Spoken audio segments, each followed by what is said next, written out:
இன்னைக்கு மாணிக்கம் தாகூர் டெய்லி டிவியில் பேட்டி கொடுக்காரு. இந்திய தேசிய காங்கிரஸ் டெய்லி டிவியில் பேட்டி கொடுக்காரு. திமுக சட்டமன்ற உறுப்பினர் தளபதி பேசின பேச்சுக்கு திமுக வருத்தம் தெரிவிக்க வேண்டும் அப்படின்னு சொல்லியிருக்காங்க. அது வடிவம் பெறுதா இல்லையா?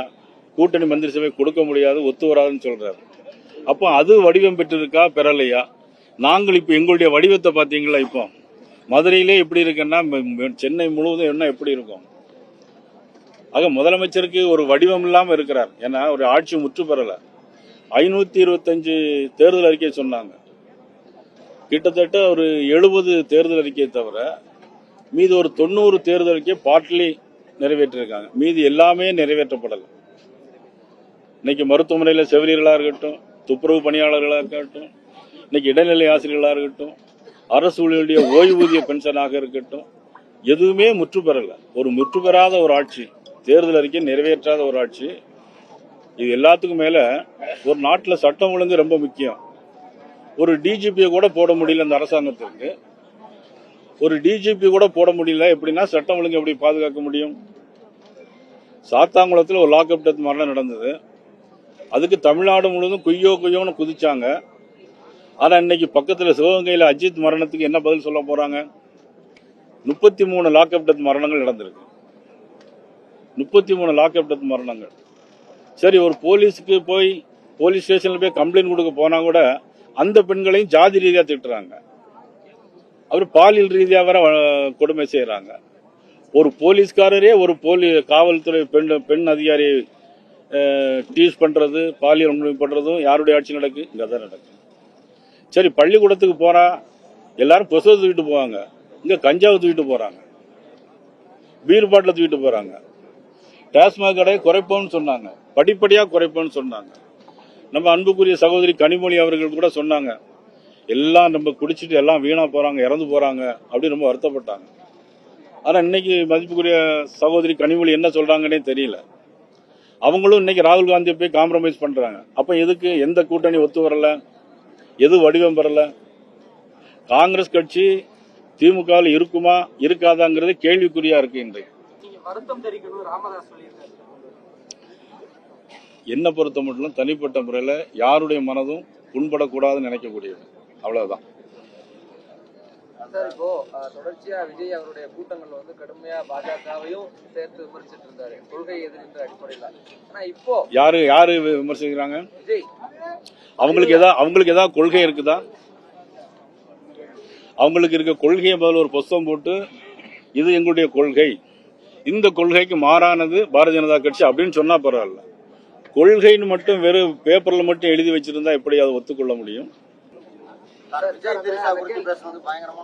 அது முடிச்சுட்டானா? அது அப்பலே முடிச்சுட்டேன். சார், இப்போ உங்களை பத்தி கடுமையா விமர்சித்தார் விஜய். இப்போ அந்த சிபிஐ என்கொயரி அதுக்கப்புறம் வந்து நடந்த கூட்டங்கள்ல அவர் உங்களை பத்தி பேசுறத குறைச்சிருக்காரு, ரொம்ப கடுமையா பேச மாட்டாரு.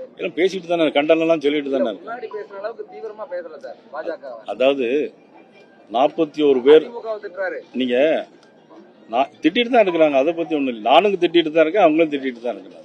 41 பேர் இறந்து போனாங்க. அதற்கு தமிழக அரசும் காரணம், மதிப்புக்குரிய விஜயும் காரணம். 12 மணிக்கு வரேன்னு சொல்லிட்டு 7 மணிக்கு வர்றாங்க. எந்த குடிக்க தண்ணி கூட ஏற்பாடு செய்யல. அதே மாதிரி இப்ப கூட ஒருத்தர் இறந்து போயிட்டாரு சேலத்துல. அவருக்கு எல்லாரும் கூட்டத்திலும் இறந்து, நல்ல சகுனம் தானே அது அவங்களுக்கு. டிஎன்பிசி எக்ஸாம் வந்து ரத்து செய்யப்பட்டிருக்கு. ஆனா திமுக கூட்டணி கட்சிகள், குறிப்பா மதுரை எம்பி சு வெங்கடேசன், மத்திய அரசோட தேர்வு ரத்து செய்யப்பட்டா பொங்கி எழுதுறாரு. ஆனா டிஎன்பிசி ரத்து செய்யப்பட்ட தொடர்பா எதுவுமே பேசலையே சார். அதுதான் அவங்களுடைய கூட்டணி ஆட்சி. ஆனா அவருக்கே தெரியல ரத்து பண்ணிருக்காங்களேன்னு. தெரிஞ்சாதானே கேட்பாங்க. நம்ம எம்பிக்கு தெரிஞ்சிருந்தானே கேட்பாங்க. தெரிஞ்சிருக்காதுன்னு நினைக்கிறேன். தெரிஞ்சிருந்தா கேட்பாரு. ஏன்னா அவர் கம்யூனிஸ்ட் கட்சியில் உள்ளவர், நல்ல விஷயம் தெரிஞ்சு, அவருக்கு விஷயம் தெரிஞ்சிருக்காரு. இது மட்டுமா தேர்தல் ரத்தாயிருக்கு? இன்னைக்கு 5 வருஷத்துல எவ்வளவு தேர்வுகள் ரத்தாயிருக்குது. மாணவர்கள் எதிர்காலம் 5 லட்சம் பேருக்கு வேலை கொடுப்பேன்னு சொன்னாங்க. எவ்வளவு 90,000 பேருக்கு தான் வேலை கொடுத்திருக்காங்க. 5 லட்சம் இளைஞர்களுக்கு வேலை கொடுப்பேன்னு சொன்னாங்க. இப்ப 90,000 பேருக்கு தான் வேலை கொடுத்திருக்காங்க. என்னாச்சு? சொன்னது என்னாச்சு? காத்தோடு காத்தா போயாச்சு. சட்டமன்ற தேர்தல் தமிழ்நாட்டில் நடைபெறுது. இது தமிழ்நாட்டில் நடைபெறுது. யார் நல்ல முதல்வராக ஆட்சி செஞ்சார்? ஆனால் இபிஎஸ் அவர்கள் கடந்த 5 வருஷத்துல எப்படி ஆட்சி பண்ணார்? இப்போ நம்மளுடைய முதலமைச்சர் இன்னைக்கு ஸ்டாலின் தான் எங்களுக்கும் முதலமைச்சர், உங்களுக்கும் முதலமைச்சர் இந்த தேர்தல் வரைக்கும். அதுக்கு பிறகு அண்ணன் இபிஎஸ் முதலமைச்சர் நமக்கு. அதுல இந்த 5 வருஷத்துலயும் பாத்தீங்கன்னா என்ன கொண்டு வந்தாங்க? ஒரு மருத்துவக் கல்லூரி கொண்டு வந்தாங்களா? 11 மருத்துவக் கல்லூரி கொண்டு வந்தார் அண்ணன் இபிஎஸ். ஒரு நாடு முன்னேற சொன்னா இன்ஃப்ராஸ்ட்ரக்சர், சாலைகள் வசதி, பாலங்கள், விமான போக்குவரத்து, கடல் போக்குவரத்து, தரைவழி போக்குவரத்து, இதெல்லாம் இருந்தாதான் ஒரு நாடு முன்னேற முடியும். ஆனா இன்னைக்கு என்ன ஏற்பாடு பண்ணியிருக்கிறாங்க? அனைத்தும் செய்து மத்திய அரசு. தூத்துக்குடி விமான நிலையம் 350 கோடி ரூபா, திருச்சி விமான நிலையம் 650 கோடி ரூபா. பிரதமர் மோடி ஆட்சிக்கு வர்றதுக்கு முன்னால நாட்டில் 140 விமான நிலையங்கள் புதுப்பிக்கப்பட்டிருக்காங்க. வந்த பிறகு உருவாக்கி இருக்காங்க. இதெல்லாம் ஒரு நாட்டினுடைய மேம்பாடு அடைவதற்கு. ஒரு நாடு இன்னைக்கு இந்தியா உலக பொருளாதாரத்தில் 4வது இடத்துல இருக்கு. உலக பொருளாதாரத்தில் 4வது இடம். அடுத்த 3வது இடத்துக்கு வரும். இன்னும் பாத்தீங்கன்னா இந்தியா வல்லரசு நாடு நோக்கி போயிட்டு இருக்கு. தமிழ் மொழியை பத்தி பேசிட்டு இருக்கிறாங்க நம்மளுடைய முதலமைச்சர்.